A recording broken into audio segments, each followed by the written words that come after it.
Democrats have unveiled yet another multi-trillion dollar stimulus package aimed at being voted on this upcoming Friday.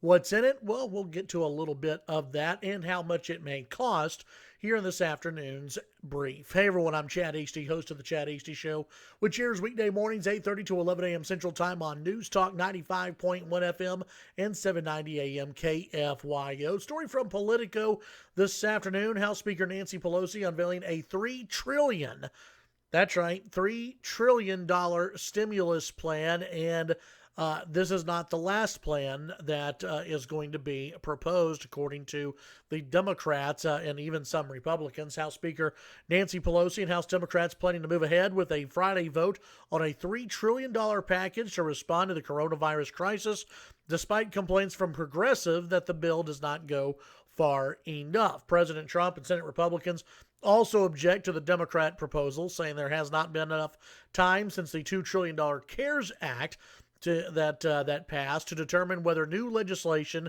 is needed or necessary. Yet Pelosi and top House Democrats will proceed despite political attacks from the left and the right, arguing that a 14.7% unemployment rate, which is sure to rise over the coming months, justifies the need for Congress to, quote, think big in its response to the pandemic.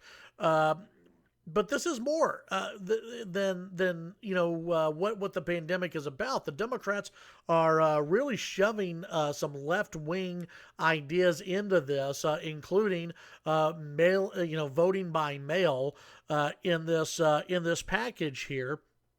House Majority Steny Hoyer, told reporters Tuesday that he and Pelosi believe that the progressives have great merit to their complaints, but that those complaints and those ideas will be heard in future pieces of legislation. Quote, this is not going to be the last word nor the final words as we go forward, and their proposal is certainly under great discussion. Progressive privately acknowledge that they are in a difficult spot to push Democrat leaders in any direction. Even the most liberal Democrats say they're unlikely to stage an uprising against any bill because they can't vote against the vital aid for their districts, depriving themselves of key leverage that might otherwise get their priorities into a bill. The sprawling Democrat package, known as the HEROES Act, expected to include a slew of liberal priorities left out of previous bills: cash for state and local governments, rent and mortgage relief, hazard pay for frontline workers, and expanded mail-in voting programs. Pelosi cautioned members on Tuesday that some of the proposals some of them would be, quote, disappointed by what was left out of the bill. But Pelosi said her and her committee chairs had initially assembled a $4 trillion plan and had to cut that down.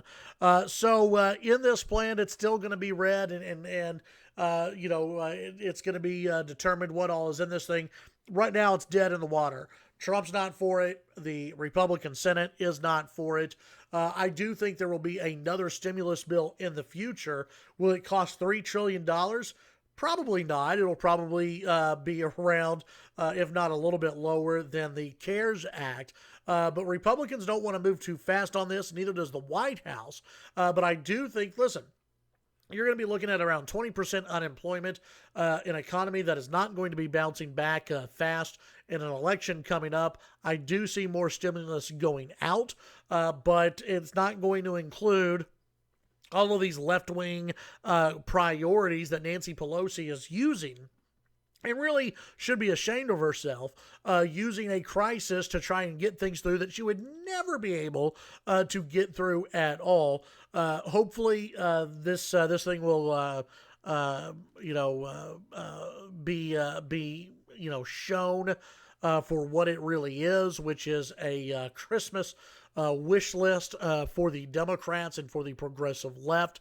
And if we are going to have another stimulus bill, Let's get Republicans and Democrats working together, the White House working with Republicans and Democrats, get everybody on the same page and leave as much politics out of it as possible. People are suffering. States are suffering. Businesses are suffering.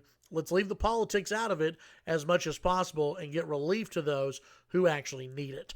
Tune in to the Chad Hasty Show weekday mornings, 8:30 to 11 a.m. Central Time. News Talk 95.1 FM and 790 AM KFYO. Now I'm going to go get my hair cut. You're welcome.